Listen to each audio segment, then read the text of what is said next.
Om Sahana Vavatu Sahanau Bhunaktu Saha Viryam Karavavahai Tejasvinavadhitamastu ma vidvishavahai. Om Shanti Shanti Shanti.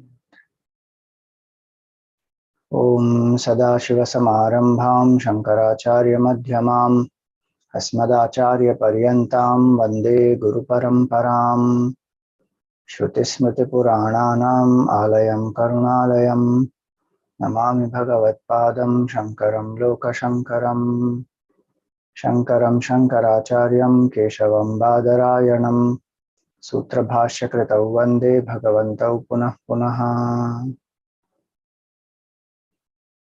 Samasta Jana Kalyane Niratam Karunamayam Namami Chinmayam Devam Sadgurum Brahma Vidvaram. Om Bhadram Karnebhih Shrunuyama Devaha Bhadram Pashyemakshabhiryajatraha Sthirairangai Stushtovagum Sastanubhih Yashema Devahitam Yadayuhu Swasti na Indro Vidhashravaha Swasti na Pusha Vishvavedaha Swasti nastarksho Arishtanemihi Swasti no Brihaspati'r Dadhatu. Om Shanti Shanti Shanti.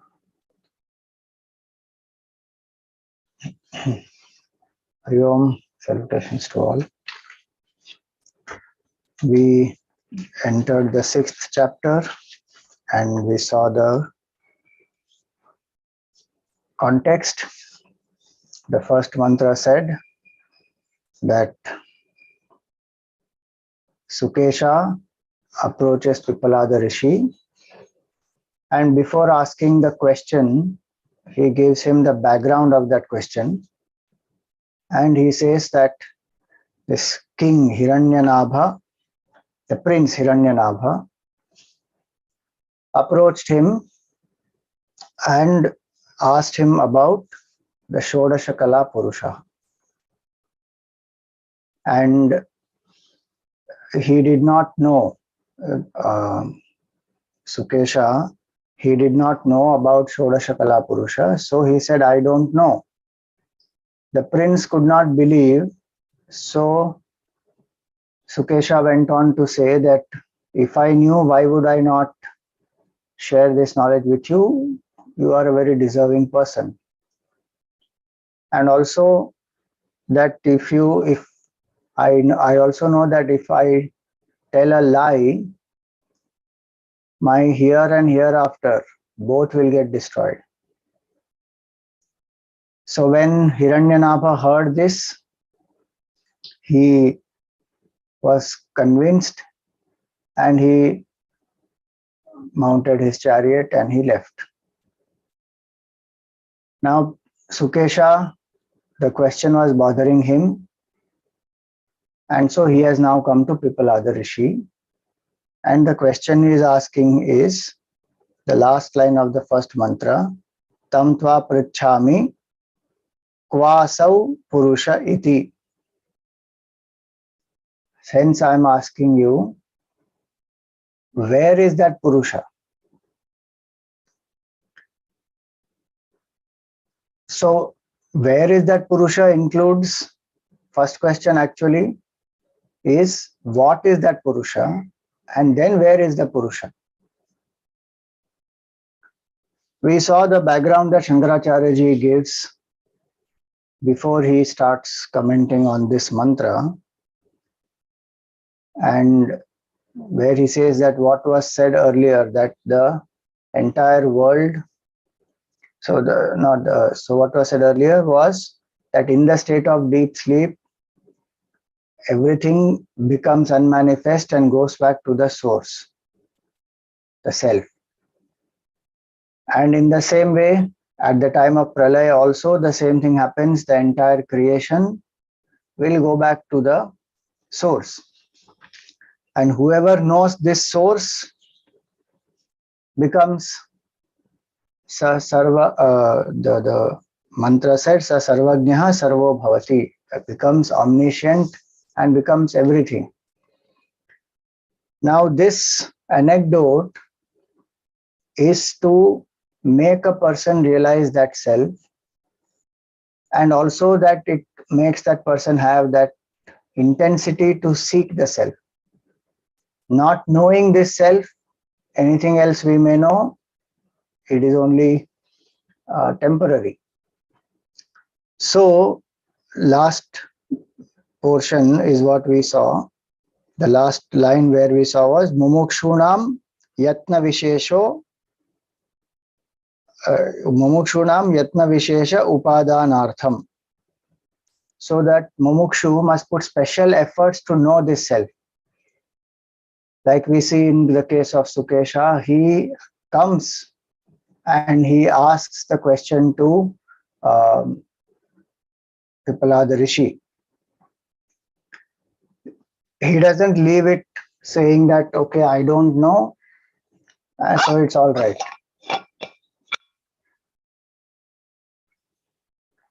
The fact that a prince Hiranyanabha came seeking this knowledge of the self, and the fact that Sukesha, when he didn't know the answer, he went to the Guru, waited for all the other 5 disciples to ask their questions, and then he asks his question. So the anecdote is to say that a mumukshu must put that special effort required to know the self. Now, this was the background given by Shankaracharya. That's where we had stopped. Now let us see on the mantra proper what has Shankaracharya said.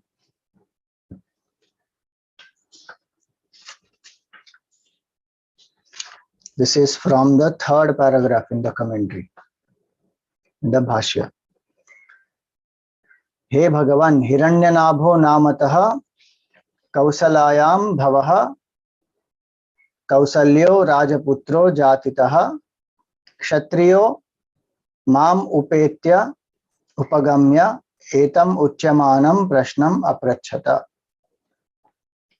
Hey Bhagavan, meaning O Rishi Pippalada, he is addressing Pippalada Rishi as Bhagavan. That's a part of the mantra.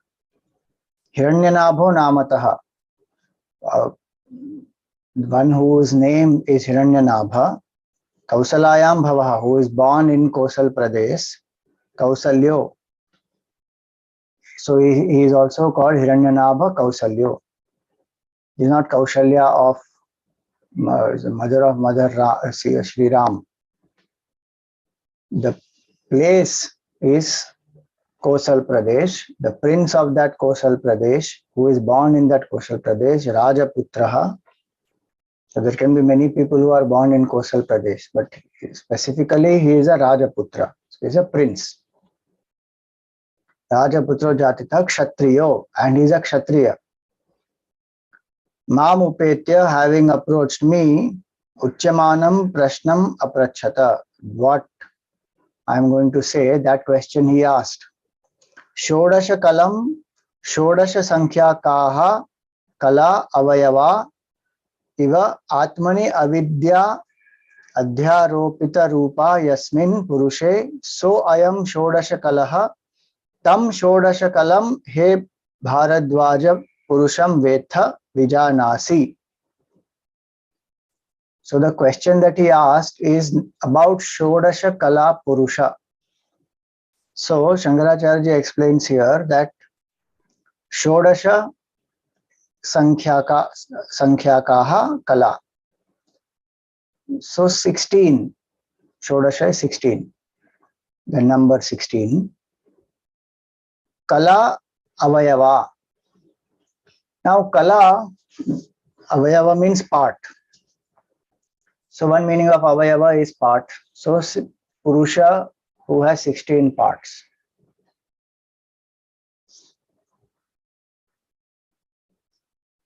So he didn't ask about Shodasha-Kala. He asked about Shodasha-Kala-Purushah. So the entire universe is actually going to be explained further. You will see 16 aspects make up this whole universe. question he is asked, Hiranyanabha, is not about those 16 aspects.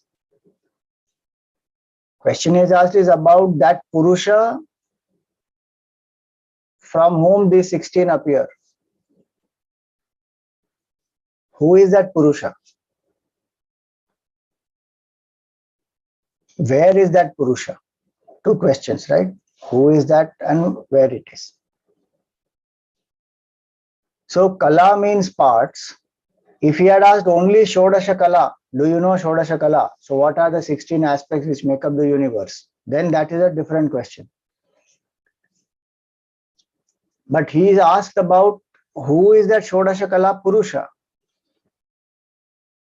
That if I am seeing this whole universe, and this universe is supposed to be made up of the 16 aspects, what is the reality behind this and where is it?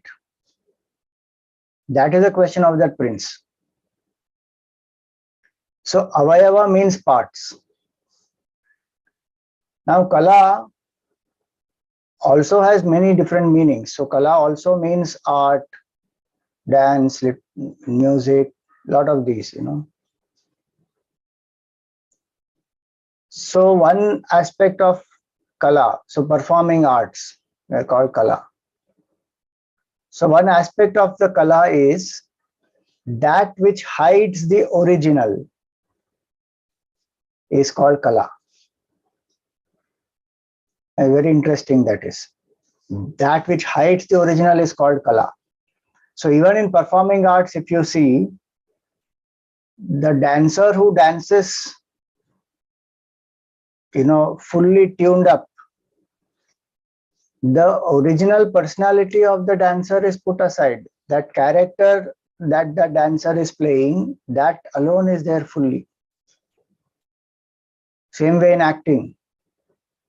The person may be a billionaire, but when the person is playing the role of some beggar, that billionaire status as though is covered up. And that person plays that role of a beggar to perfection. So everybody will think that person is a beggar. So the Kala is that which hides the original. So here, when it is said Shodasha-Kala-Purushah, the 16 aspects which make up the creation, they are actually hiding the source, the reality. And that's why the question is from where is this Purusha? The 16 aspects are there, they are hiding that Purusha. I want to know who is that Purusha. That's the question of Hiranyanabha, and that's the question of Sukesha also. So here that's why he says Avayava Iva. Please remember, Iva is an important word here. As though there are parts. It is not that really there are parts. They are superimposition. Like the snake appears to have parts. So there is a hood, there is the body, then there is the forked tongue, there is some mark on that snake, there is a tail. It appears as though there are parts. But actually there are no parts. There is only one rope which is appearing as snakes and which is appearing as the snake, and then the snake appears to have different parts. All the parts are appearance, and all the parts of the snake are as though covering the rope. So that's why here he says, Shodasha Kalam, Shodasha Sankhya-kaha Kala Avayava Iva Atmani Avidya Aropita Rupa. They are superimpositions on the self because of ignorance. Yasmin Purushe, and that Purusha on whom this is superimposed. That Purusha, Shodasha-Kala Tam Shodasha-Kalam, He Bharadwaja Purusham Vetha. Do you know that Purusha on whom this whole this entire world, the 16 aspects are superimposed because of ignorance. Now, Shankaracharya has explained this. It is not Sukesha who is saying all this. Sukesha is only asking Shodasha-Kala-Purushah, where it is. Not Sukesha, sorry, Hiranyanabha. Hiranyanabha is asking Shodasha-Kala-Purushah. He asked, Shodashakalam Bharadwaja Purusham Vetha. So this explanation of Shodashakalam, Shankaracharya ji has given here. That Kala is Avayava and these parts as though are covering the Supreme. In the same way, like, just like the snake as though covers the rope. So that Purusha who is as though covered because of ignorance, the whole world is being superimposed on that Purusha. About that Purusha, this Hiranyanabha came and asked me. So Sukesha is reporting that to Pippalada Rishi. He Bharadwaja Purusham Vetha. Do you know that Purusha on whom this entire world of 16 aspects is superimposed because of ignorance? Do you know that Purusha? Tamaham Rajaputram Kumaram Prishtavantam Abruvam Uktavan Asmi Na Aham Imam Veda Yam Tvam Prichhasi Iti. So to that prince who came asking me about this Shodasha-Kala-Purusha, I told him that I don't know that Purusha about whom you are asking. I don't know. Evam Uktavatyapi Mai Ajnanam Asambhavayantam Tam Ajnane Karanam Avadisham. So when I said this, the prince was not able to believe that I don't know. Because the prince is thinking that here is somebody who has studied, who is, been in the Gurukul, who has got the knowledge, and he must have been famous in that region. That's how the prince comes to him. So he can't believe that Sukesha doesn't know. So to him, who was having a look of disbelief, he said, Yadi kathanchid aham imam tvaya prishtam purusham avedisham viditavan asmi katham atyanta shishya guna vate arthine te tubhyam na avakshyam na uktavan asmi na bruyami iti arthaha. If I knew the Purusha about whom you are talking, then why will I not give this knowledge to you who are atyanta shishya guna vate? You are one who is extremely well qualified as a shishya, and arthine, you have come asking for this knowledge. Both are important. There must be the right qualification, and then there must be that humility to go and ask the knowledge. So you have done both. Why would I not give it to you? Because a doubt in his mind could have been that he knows and he is not giving this knowledge to me. Maybe because I am a Kshatriya. He says, no, you are most qualified. And we don't bother about the external varna in which you belong to. If you are qualified, we will give the knowledge. And if I know it, definitely I would have given you, because you are most qualified and you have come asking for this knowledge. Who comes asking for this knowledge? Very few people. Hardly anybody wants Brahma Vidya. Most of them want Lakshmi Devi. Narayana's pursuers are very less. So here he says that you are very qualified. So you have come. Why would I not tell you? Bhuyo api apratyayam iva alakshya pratyayayitum abravam.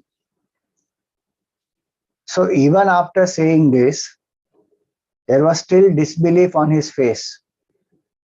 So to make him believe and understand, I said further to him, Samulaha samule sahamulena va esho anyatha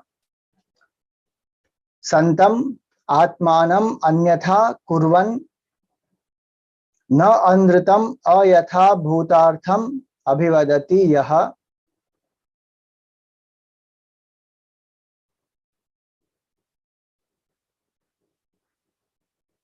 saparishusyati shosham upaiti iha loka paralokabhyam vichidya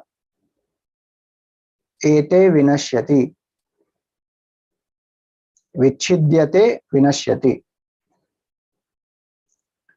So he says here that this knowledge, if I had and I didn't want to give it to you, and so if I have told lies that I don't know, then what happens to that person who tells lies? Samulaha vinashyati. So in this context here, the samula word has two meanings. One meaning is what Shankaracharya has given here, that this life is the effect and this life is the root. Next life is the branch or the tree. So samula vinashyati means with the root and branch it will get destroyed. Meaning this life also destroyed, next life also destroyed. What he says here, ihaloka paraloka abhyam vichidyate vinashyati. Meaning here and hereafter both will be gone. Both will be destroyed if I tell lies. Meaning if whoever tells lies, that person's, the principle is stating, whoever tells lies, that person's here and hereafter is destroyed. Here it is destroyed because there is a split in the personality. What I know and what I say and how I behave is disintegrated. Lot of energy wastage in that, guilty consciousness in that, low confidence in that, all that will happen. How much ever one may put up a show of confidence and strength and all that, inside one knows one is a weakling. One doesn't have the courage to live up to the truth. And then hereafter, of course, is destroyed because when one has lived in untruth, that karma will give results both here and hereafter. Plus that mind has become weaker. Plus the person has committed the sins. All those will have negative consequences. So he says, I know this principle that whoever tells lies, that person's here and hereafter is destroyed. So that is one meaning of samula. Other meaning of samula is given by other commentators. One meaning is, I am the effect, my cause is the family. So my family and any effects born out of me, so my children, so my parents and my children, meaning whoever is my immediate family, they will also get influenced, they will also get affected, it will negatively, they will also have to bear the consequences. So one knows that if one tells lies, this will happen. Now please remember, this idea is not to create fear psychology only. The idea is from karmic standpoint, it is true. Though the onus of the main karma of telling lies is on that person who has told the lies, but whoever is connected to that person will also be affected. Based on, of course, their karmic equations with this person, but they will get affected. So both here and hereafter, the person's life will have a lot of negative effects. So he says, I know this very, very clearly. So Yata evam jane tasma na arhami aham anritam vaktum mudhavat. And because I know this, I cannot deserve to tell lies like a fool. See, the value of the truth is that no? We follow truth for ourselves, mainly, first. And also we have a responsibility towards others. So if I want to live a life of purity of mind, and I want to know especially this higher aspects like the self, it is not possible unless the mind is purified, and mind can be purified only when one follows Satyam. The path to the absolute truth, Paramarthika Satya, is only through the Vyavaharika Satya. If there is no truthfulness in my behavior, in my thinking, in my feeling, at this relative level, absolute truth one cannot attain. It's impossible. And it may appear that one has gotten away by telling lies. You see many people getting away with it, and they can hoodwink the court and the CBI and the CIA or whatever, FBI, anything they can do. Enough power if they have, they will do some of those things. But one cannot hoodwink karmic consequences. Ishvara is the karma phaladata, and the law of karma ensures that everybody gets what they deserve as per their actions, their intentions. They will get that karma phala. How much will one run away from that? And then one says, what did I do to deserve this? 100% you would have done something to deserve in the past. Immediate past or distant past, somewhere if the effect is there, cause has to be there. So karmic consequences nobody can escape. Any other thing one may escape. So the important point to understand is that we follow truth for our sake, and if really I'm very concerned about my near and dear ones, even for their sake. It's better to live the path of the truth with some struggle and difficulty than to live the path of lies and untruth with enough comfort. Because that comfort anyway will destroy us. Then the negative consequences of telling lies will be coming extra. Why does one want to do all that? So if I'm especially the seeker of the supreme truth, then there is no other path. I have to follow that relative truth also. Hence he says, I know this very clearly. So I cannot afford to tell lies. Look at that line there. Na arhami anritam vaktum. I can't afford to tell lies. That line must go inside our head. As a spiritual seeker, I cannot afford to tell lies or be untruthful, be disintegrated, something inside, something else outside. Discretion is a different matter, where what to reveal to whom based on my duty. Obviously, everything that I think doesn't have to be told to everybody.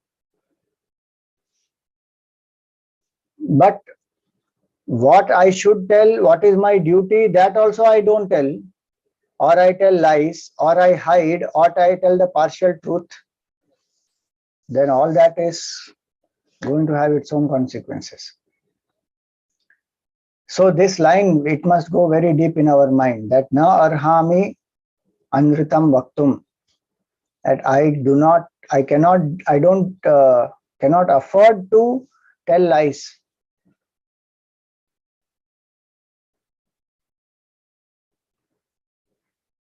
Especially to cover up the, especially to portray some good image. Now, it's very interesting in this context. It may appear to us that what truth Sukesha spoke led to a lose-lose situation. Now, Sukesha's image in the eyes of this prince has fallen. this prince, as it appears, it's not necessarily true. I came with so much excitement to this Sukesha, and Sukesha, I thought, is very educated, knowledgeable, so famous, and I asked him the question, but he doesn't know. So in the mind of the prince, it appears as though Sukesha's image has fallen down. The prince also became disappointed. Answer was not found for the question. The prince left from there. Now it was a lose-lose situation for the prince also and for Sukesha also. Sukesha could have told lies. His image would have been saved. Prince would have returned satisfied. Everything would have been fine. That would have been a win-win situation. But because this person chose to tell the truth, it became lose-lose situation. Now some people will argue like that. Why I am saying this is, our mind is very adept and skilled in justifying and presenting the intention in a very, very attractive way, convincing way, that this is the reason why I had to lie. And it will justify to itself. This is what I did was correct. In the interest of everybody, I did this. I took this decision. So what if it is wrong? What is the context ultimately? I mean, what is the effect ultimately? Everybody is happy. That is all that matters.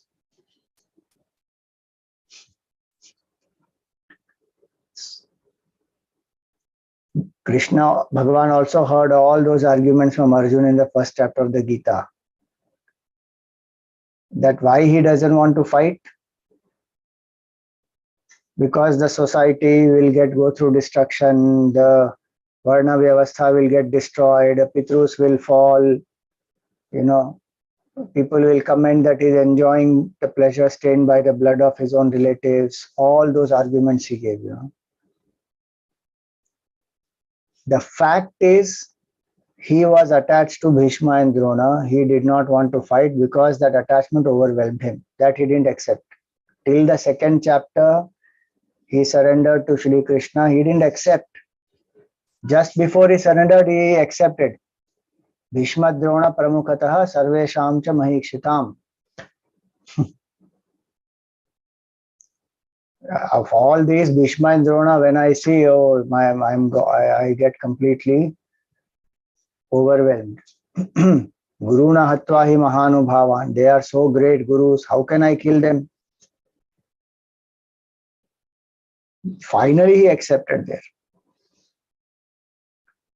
Dhritarashtra and Duryodhana are anyway in denial mode full time. Dhritarashtra knows what is wrong, but he still cannot accept that, his son is at fault and then he should put his son in place. He will never accept that because he is fully attached to his son. And through that son, actually is attached to his own image, that my son finally has become the king rightfully. So it's not even for his son, it is for his image.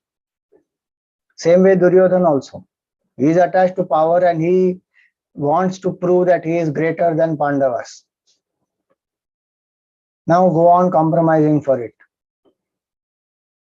So same thing happens. I mean, Sukesha also could have done.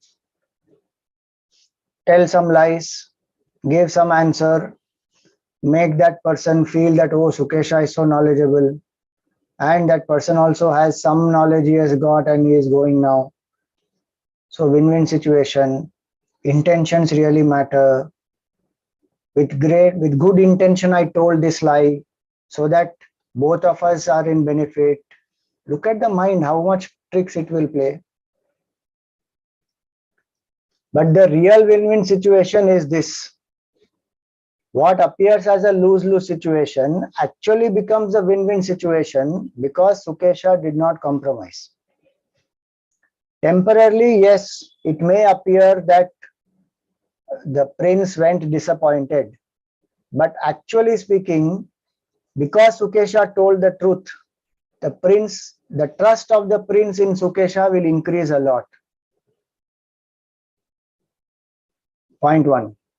Point 2, Sukesha will not have any fear of having said the lies, because if you tell lies to the prince, the faith of the prince you break, and the prince may come back and punish you also for that. Sukesha is living guilt-free, fear-free, and the prince also, when he went, temporarily he did not get the result that he wanted, the answer that he wanted he didn't get. But at least he went with the clarity that I still have not found my answer.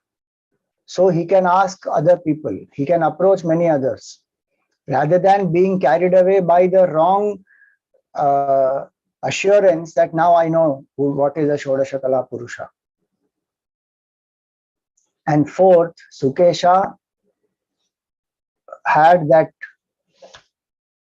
intensity to seek this Shodasha-Kala-Purushah, because when I don't know, then I can approach a teacher and ask. That illusion of I know it all prevents me from approaching and really gaining knowledge. So finally, Sukesha goes to the teacher, Pippalada Rishi, and tells this entire background, and he again doesn't bother there to cover it up and just ask the question. So Pippalada Rishi also understood the earnestness of the student and the steadfastness of the student to stay anchored in the truth without any compromise. No prestige issue at all. No image factors to be saved, protected. What will that prince think of me? What will this Pippalada Rishi think of me? I need to protect my image in front of both. This quality is called Arjavam. In the Gita, when we see Amanitvam, Adambhitvam, Ahimsa, Kshanti, Arjavam, 13th chapter it comes. Arjavam is straightforwardness. Especially a spiritual seeker who wants the knowledge of the self has to be straightforward. There is no doubt in that. Who got the knowledge of the Gita? Did Dhritarashtra get the knowledge? Did Duryodhan get the knowledge from Bhagavan? Arjun got the knowledge because he was straightforward. He also tried to cover up in the beginning and justify, etc. But finally he understood and he accepted. He doesn't know anything. He surrendered. And he did not have any ego issue saying in between two armies, I am there. What will these people think of me? And how can I cry? And the stupid stereotypical behavior that we encourage today, that why are you crying like girl? Why can't a boy cry? Why can't a man cry? What is wrong? He's a human being. But no. Don't cry like a girl. That is so insulting, as though girls are always crying. It's insulting to both man and woman. The person is feeling sorrow, will cry. Grief is there. Naturally, that grief will be born as the tears in some ways. There's nothing wrong in that. Doesn't mean that one is a weaker gender because one is crying, so one who doesn't cry is a stronger gender. All this nonsense. The scriptures don't encourage any of that. It goes into our head, social conditioning. So Arjun cried. He didn't have an issue at all. Okay, I am in so-called great warrior, but I am going through this right now. This is my mental state. And here is Krishna, to whom I am surrendering he is a teacher. I am saying that I am your student. Please instruct me. That is called Arjavam, straightforwardness. So this quality finally led to win-win. No? Now Sukesha gets the knowledge and he is also happy. He can now give it to everybody. Not only that, King Hiranyanabha. Hiranyanabha became the instrument for Sukesha to realize that, oh, I don't know the Purusha still. So he goes to a Brahmagnani Guru, seeks the knowledge, gets the knowledge, Now he can share with all, and his life is fulfilled, and he can fulfill the life of other people. That is true win-win situation. Win-win situation is not to protect the ego and put up some false image of the ego and I am happy, you are happy, let us live in compromise.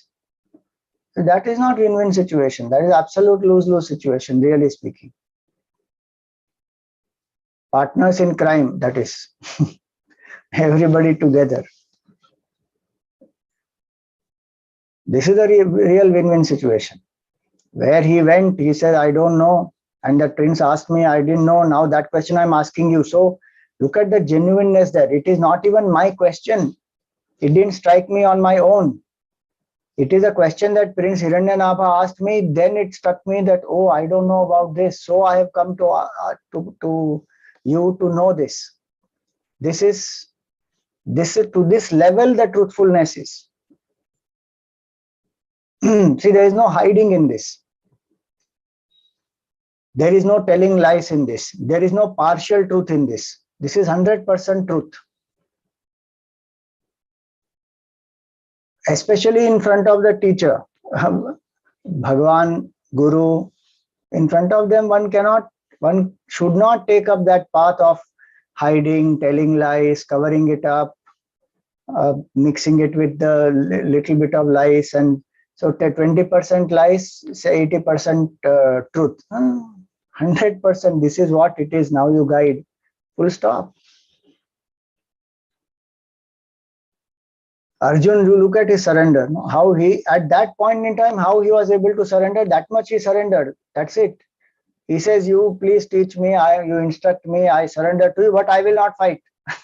Tell me to do anything else, but I will not fight. Because that is his situation at that point in time. That's what he's feeling inside. That's what it is his mindset. There is a resistance to some extent, and he is happy to share, he is happy to show that resistance. Yes, I will not fight. Tell me, you instruct me, but I will not fight. That is the truthfulness. He doesn't say that I completely surrender to you, but and hide his resistance, saying I surrender to you, but in mind he's thinking, I'll filter and I'll choose only what it appeals to me. Rest of it I will not choose. No, he says I surrender, but I will not fight. And that same Arjun at the end of the whole Gita says, Karishe vachanam tava. When Bhagwan says, Yatha ichchasi tatha kuru. What you desire, what you feel like, you do that. I have given you this knowledge. Now you decide and do what you want. And Arjun says, I will do exactly what you say. Because now he is convinced fully. And then he does what Bhagwan tells him. That is truthfulness. Many times one comes asking a question and one has not expressed the entire context properly. One should remember that the teacher's answer will also depend on not only the question asked, but the context in which this question is, context from which this question is coming. If that is not known, answer may be different. It may not benefit the student at all. So with great sincerity and truthfulness, one has to ask that question and should not have that false notions. Whose image are we trying to protect? That very image is false is what we are trying to understand. That ego factor is false. It's a myth. What are we trying to protect?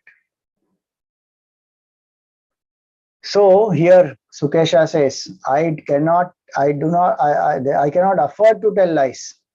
Na arhami aham anratam vaktum moodhavat. Like a fool, whoever that person is. See, moodha literally means a deluded one. We say moodhamate as a oh fool, as in a colloquial translation, we say oh fool. But actually moodhamati means the deluded one. Because moha means delusion. So one who tells the lies is actually deluded. To think that by telling lies that person will benefit. That is a delusion there. Telling lies, it will be beneficial to me. Telling lies, I will prosper. telling lies, I can get away with things. Nobody will catch me even if I tell lies. I am very smart in expressing this. And one thinks of oneself as very smart, capable, that one can manipulate the truth as per one's will and wish. All that is delusion. This is mudhavat. It's all delusory, and I cannot afford to do that. So now, having heard this from Sukesha, what did the prince do? Now Sukesha gave him two reasons. One is, if I knew, why will I not give it to you who are very deserving? Meaning, I have nothing against you. You can be a prince, you can be a kshatriya, you can be anybody. You are a deserving person. I am not hiding anything from you just because I think you are not capable or you are not a brahmana. I have no such hang-ups in my head. Genuinely, I don't know, so I am not telling you, because I cannot afford to tell lies. So, having heard this from Sukesha, Sarajaputra evam pratyayitaha tushnim vridito rathamarukhya pravavraja pragatavan yathagatameva. So, having heard this, that prince mounted his chariot, and from where he had come, he went there. Ato nyayata upasannaya yogyaya janata vidya vaktavya anritam cha na vaktavyam sarvasu avasthasu iti etat siddham bhavati. Now this is written by Shankaracharya ji as a conclusion of this anecdote. What do we learn from this anecdote? Two very important things he says here. Nyayatah upasannaya. One who has approached you as per the tradition. And what is the tradition? Brahma Vidya is attained by approaching a guru. Like we see, remember Mundakopanishad. This is the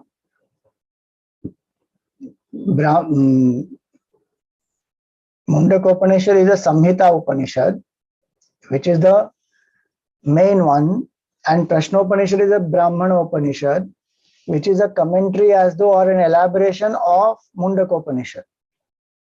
Some of the ideas of Mundakopanishad.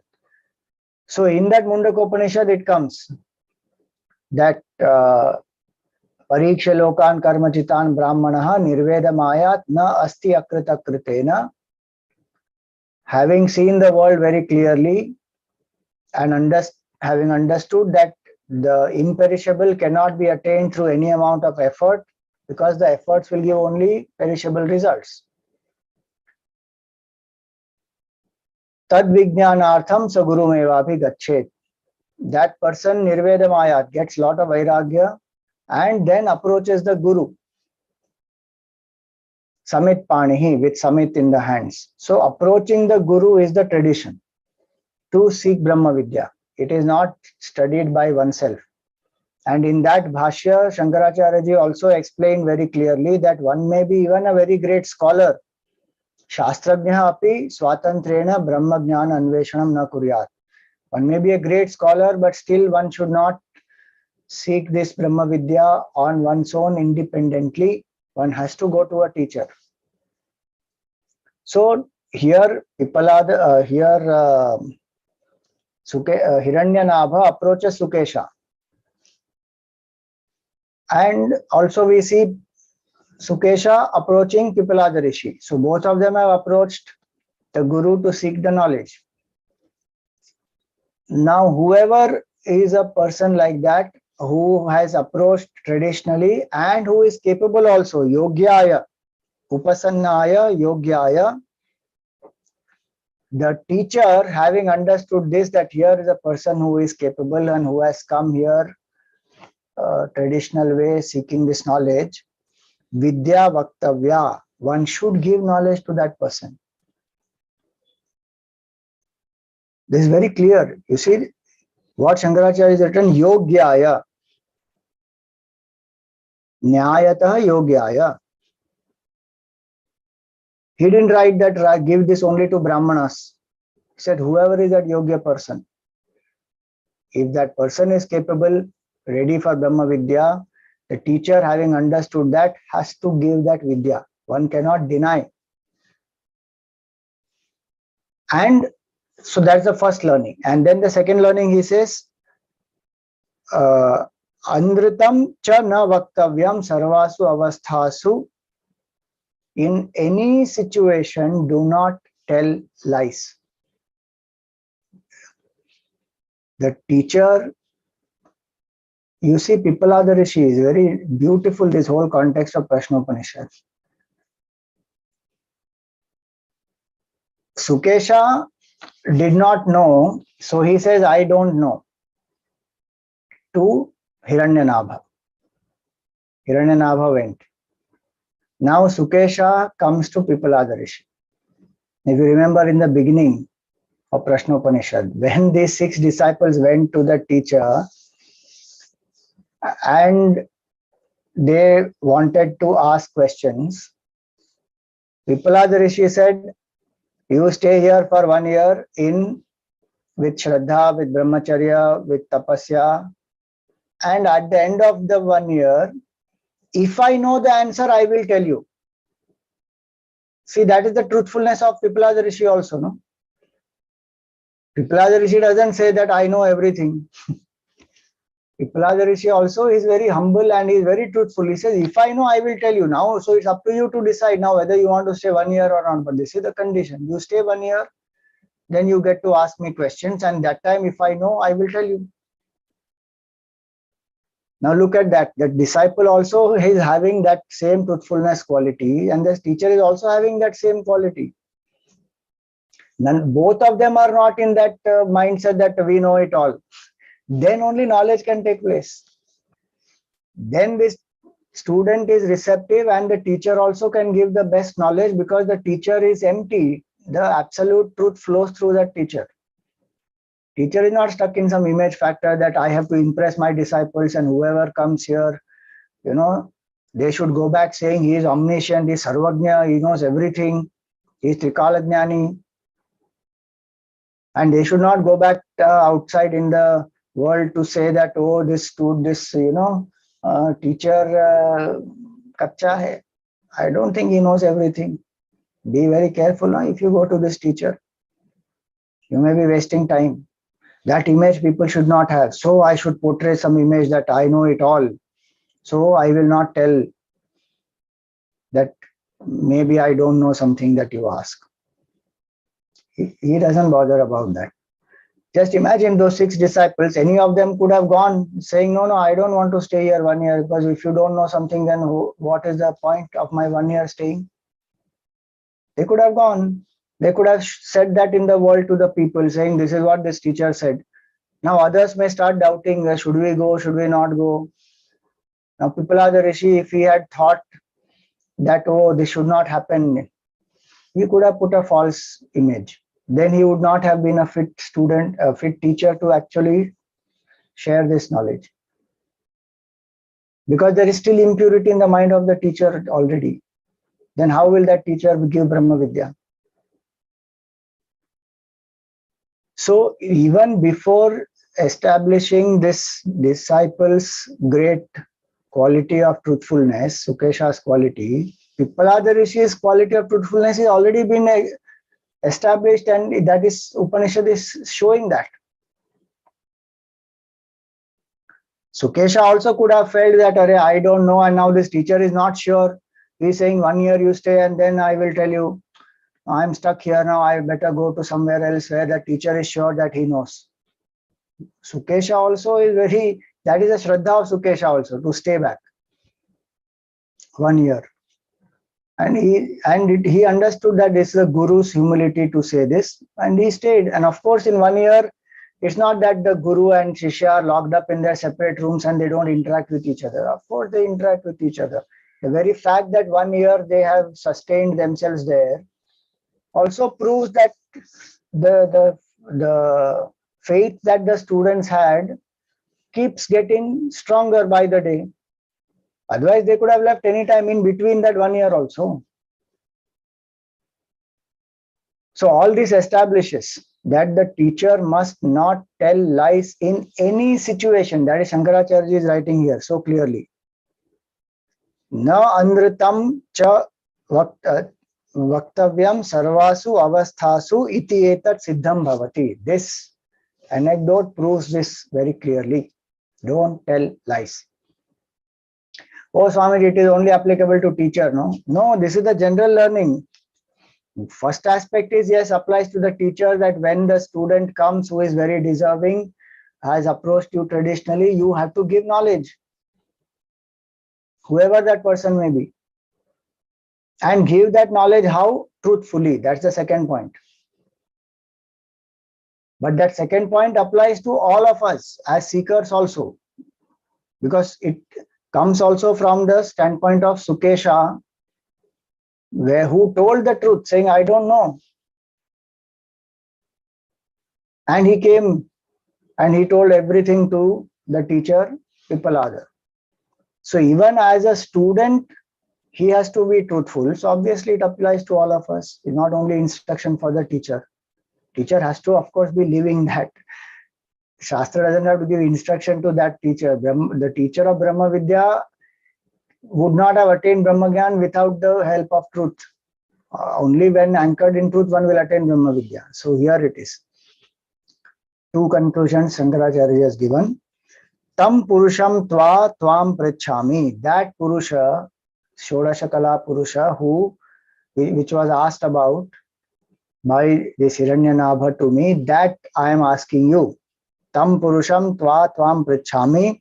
Mama Hridi Vigneyatvena Shalyamiva Me Hridi Sthitam. It is like a thorn that is pricking my heart.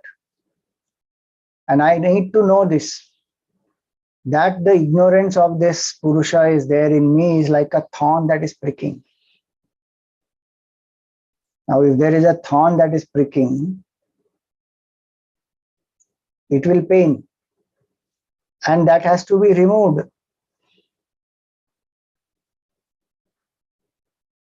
See that feeling Sukesha is having.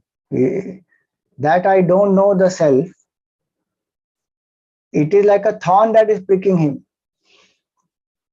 In his heart, not in the leg anywhere or any other part of the body. In the heart, there is a thorn. Heart is such a delicate organ. The thorn pricking in the heart. Meaning, of course, an idiomatic expression. Meaning it is, I am uncomfortable. That I don't know the self. Meaning I don't know the entire, the purpose for which human birth is taken, that itself is not served. That is making me uncomfortable, that I don't know the self. So he says, Shalyam eva me hridi sthitam. Hence I am asking this to you. Kva asau vartate vigneya purusha iti. That Purusha which is Vigneya, which is supposed to be known, especially having got a human birth, I have to know this self. And that I don't know this self, it is pricking me like a thorn in the heart. About that self, I am asking you, where is that self? Kva asau Purusha. So now, where is that self? Obviously implies the first question, what we discussed earlier, that what is that self? Because if the self is known, then where it is also will be known. So his question has both the parts. What is that self? And then where is that self? So that concludes our first mantra. Now Pippalada Rishi answers from second mantra onwards. That we will take up in our next class. Just for next week, 16th is the Hanuman Jayanti next Saturday.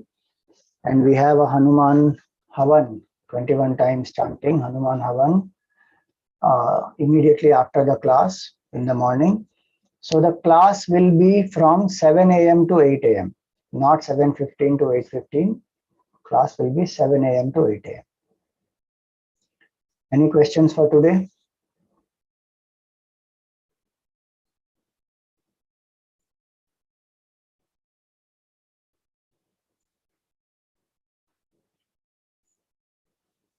Aditi. Hariom Swamiji, in the explanation you said that our karma can be means our family can be affected by our karma. How is that possible? Because we are the jiva and we identify with the BMI, right? With so how can our karma be affect our family? See, as I said in the talk, our karma will affect the family also based on their karma. Why is it that two jivas have come together to live as a family? Because they have some karmic connection between each other. They have come to exhaust that karmic connection between each other. And while transacting with each other, they are also creating new karmic connections, which is what the science of Vedanta is telling us, that while exhausting our existing prarabdha karma, we are creating new agami karma. No? So that is how it happens. So when even in simple actions it affects, not only in telling lies, in every action that we do where the person is connected to so many others, it will affect them. Like even simple example, if I suppose I don't eat proper food and I don't take care of myself, I fall sick. Now it is my karma, I fallen sick, I didn't eat properly, I didn't take care of my health. It is affecting other people or not? They have to take care of me, they have to put aside their work, plus the mental difficulties they will go through, that oh, this person of mine who is so dear to me is suffering. It will affect.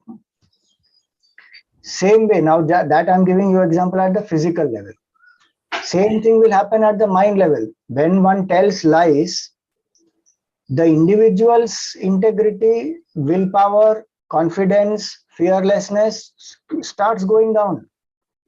Now that person becomes weak. Decisions that person may take can be wrong. Person may be emotionally overwhelmed. Person may tend to be more clingy, more attached. All those things will affect everyone. Person will live in insecurity. One will more focus on protecting that image factor, tell more and more lies. Now at some point the lies get exposed, then the trust between the two people gets broken. All those things will happen. So if we think that our karmas are only in isolation and only we will be affected, that is not true. It will affect others too. And of course, as I said, it is dependent on also their karmic equation with us. It may not affect everybody in an equal way, obviously. So their karma plays a part, no doubt. But our karma is not independent. That's the point to understand. So though they may not have done anything directly, because they have a karmic equation with me, they will face the consequences of what I'm going through. No, that's how it will affect. So it is a responsibility of mine to be truthful for myself as well as for the people near me and in my family, etc. Hariom Swamiji, thank you. Now, if we go a little more deeper into this, it is also a fact that it will affect the country also. No? When every individual in the country is straightforward, honest, then that country is strong and the systems work properly, corruption, etc. is not there. Now, if each individual is corrupt, every unit of the society is corrupt, then the entire wall of the society will be corrupt. No? So we generally forget that impact of the individual on the collective. So we think it is my life, my rules, and I will follow what I want, and who are other people to guide. It's not about who are other people. It's about my life and my impact on others. And it will create an impact on me, on the beings around me, on my country, on the whole planet as such. Which is why we say that what is here is there, what is there is here. Kathopanishad says that. Yadamutra tadanviha, yadaiha tadamutra. What is here is there, what is there is here. The individual and the total are one. A wave is not isolated from the ocean. Whatever happens to the wave, it will affect the ocean. Depends on what impact and intensity it happens. but it will affect the ocean because individual is not separate from the total. So if any individual is going through something, it will affect the totality. There's no question about that. Somewhere war is happening, we are affected here, no? Oil prices and all going up, and petrol and diesel and all that. There is in today's globalized world, so we should be understanding that very clearly. The physical effects. Same thing applies at the mental level also. Jai Shri Ji. Hariom Swamiji. Swamiji, you said that in the from Vyavaharika Satya, you will come to realize only through the Vyavaharika Satya, the Paramarthika Satya. Yeah, so what is the question? So, but yeah, Vyavaharika Satya, coming to the transactional items, see, when you are approaching some person, you are thinking that the person knows. Suppose tomorrow, later on you feel that the person had not given you the correct knowledge. So are we not tempted to disbelieve the person and then swerve away from this path of this Vyavaharika Satya? Because, Just because now somebody else we told have that a doubt on the person that he is not knowing. So that why is should you swerve from the path of truth because somebody who did not know told lies? So now I You will can not go away from that person and seek the truth from somebody else. That is nothing wrong in that. But because that person told lies, why should you swerve from your path of dharma? But Swamiji, but we will be tempting to disbelieve the person, no, the first person.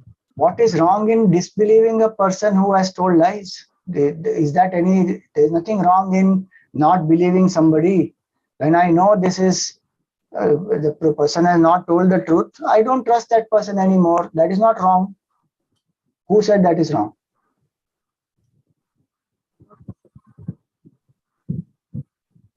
You can always go to some other person who and get the knowledge. But also when going to the first person or to the second person, how will I come to know that the person may know what I am asking, or how?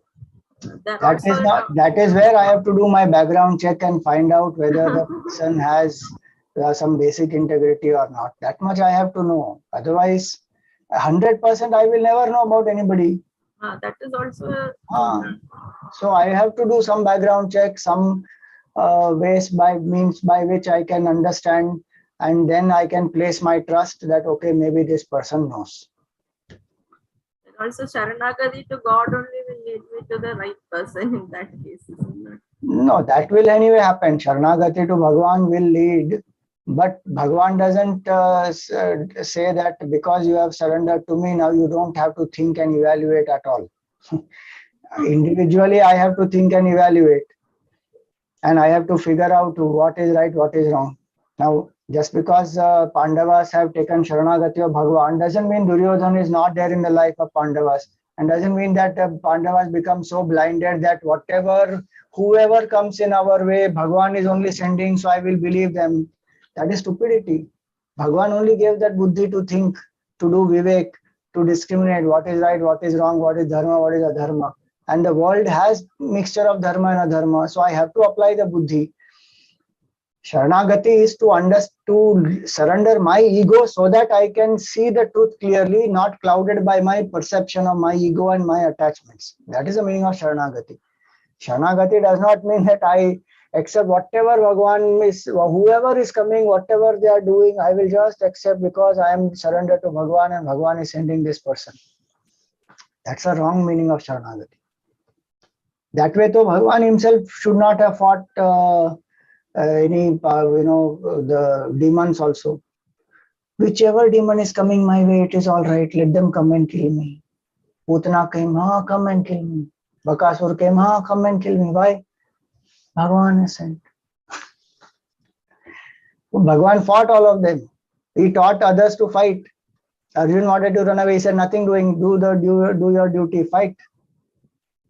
He didn't say that except Duryodhana who has come your way. I only sent him. He is my instrument. So let him come and destroy you. He didn't say that. No? So Sharanagati has its place, but Vivek also is a part of that. We have to discriminate. So any person coming into our life, we can't trust just like that. Depends on obviously things that I want to know. Depends on all those factors. Then I go to that person, explore a few more options, and then decide. See, we do that for every other thing, no? Then why we don't do that with people? If you want to buy, let us say today, a cell phone, you go to a shop. Will you buy the first model that that person shows, saying this is what the shopkeeper has sent and this is what Bhagavan is saying, so I'm going to buy the first model that I see? No. You will evaluate 4 models, 5 models, see what is good, what is not, which is appropriate feature is having, what is the pricing, what is the guarantee, and then you will choose. No. Same thing we have to do. If I want to know certain things and I need to identify, I have to identify a few people, do some background checks, and then put my faith in the appropriate person so that I will gain. And there, if it is broken, it is broken. It happens sometimes. Again, I have to find somebody else. So that's what it will be. The right understanding of this Sharanagati and the Vivek has to be clear. Thank you, sir. Om Purnamada Purnamidam Purnat Purnamudachyate Purnasya Purnamadaya Purnameva Vashishyate. Om Shanti Shanti Shanti. Harihi Om Shri Gurubhyo Namaha. Harihi Om.